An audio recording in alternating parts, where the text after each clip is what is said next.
I'm Alex Villarreal with the VOA Special English Health Report. We started talking last week about how to decide if a common injury, a bleeding cut on a finger, requires medical attention. If the bleeding stops when you press on it for a few minutes, then you probably do not need a doctor. But if the injury is more serious, then you could suffer permanent damage unless you get help. Dr. Martin Brown is chairman of emergency medicine at Inova Alexandria Hospital in Virginia. He says injuries that damage a deep structure like a bone, tendon, or nerve should always be treated by a doctor.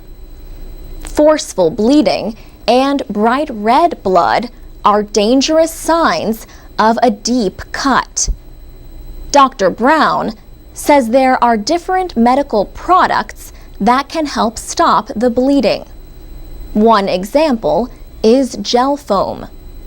He said gel foam is a cellulose product that promotes the clotting of blood by giving blood a surface upon which to clot.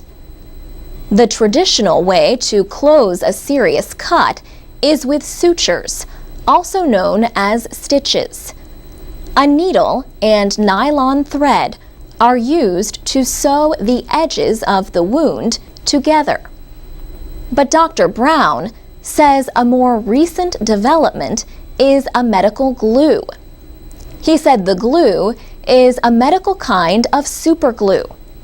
Superglue makes many things stick together, but Dr. Brown says people should not use it on injuries.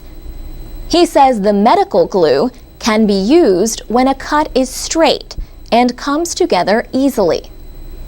The American Academy of Orthopedic Surgeons has advice on its website about what to do if a fingertip is not just cut, but cut off.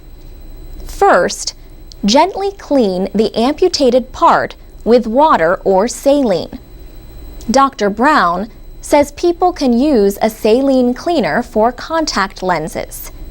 Saline contains salt. Next, without drying the fingertip, cover the part in gauze or a cloth.